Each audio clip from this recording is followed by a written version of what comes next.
Sublet an apartment.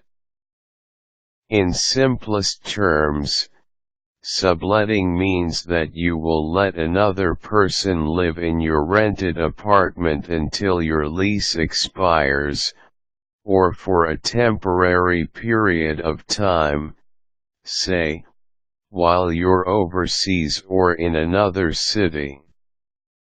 Subletting is different from sharing an apartment.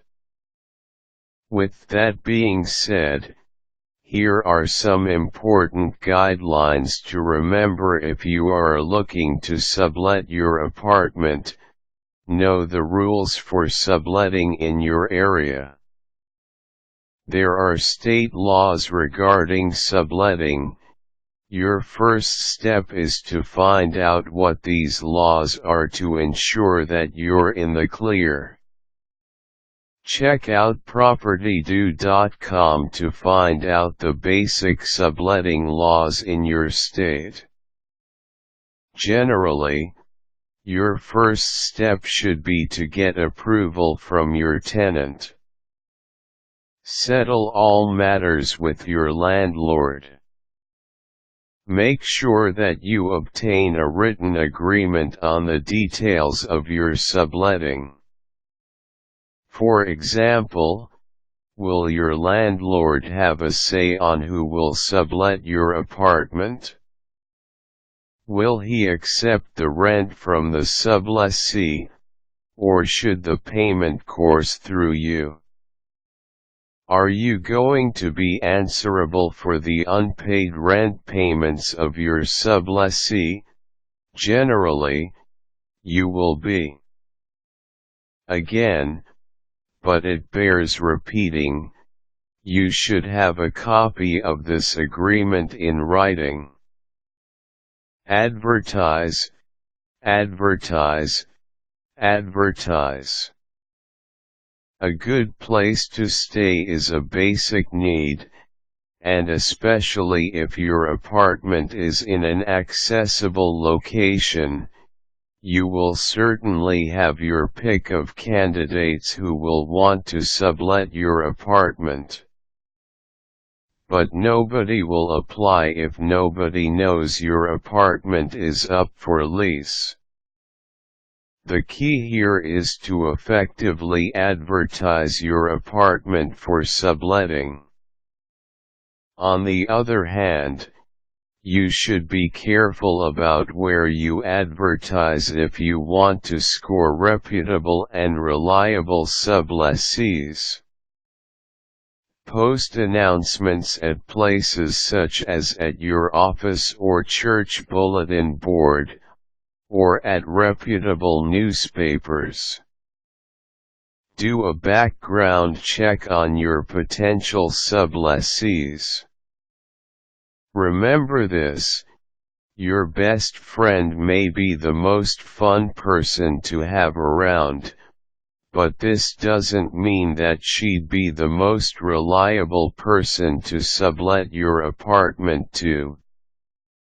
It's highly likely that you'd be responsible for your sublessee's missed payments and damages, so take the time to check if your potential sublessee is generally responsible with her financial obligations. Check her credit report, and find out too if she has previous or pending police or criminal records. Ask for recommendations from her previous landlords, or from her co-workers or bosses. Try checking out Sublet.com where you could run such background checks, for a fee. Consider collecting payments through credit cards. If your landlord makes you responsible for collecting payments from your sublessee, you can make your life easier by accepting only credit card payments instead of payment through cash or bank deposits.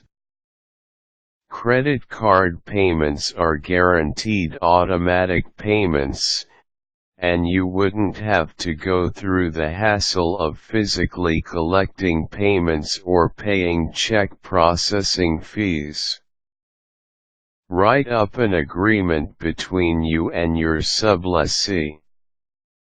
If the landlord made you responsible for collecting payments from your sublessee, that effectively makes you the sublandlord yourself. You'd need to draft a written agreement between you and your sublessee, regarding aspects such as mode of payment, the duration of her stay in your apartment, the terms of the lease, etc. You might even ask for the sublessee's co-signer, in case she isn't able to fulfill her payment obligations. Make sure that your agreement is legally sound by consulting a lawyer. Subletting an apartment is a very practical alternative to just leaving your apartment without an occupant for long periods of time.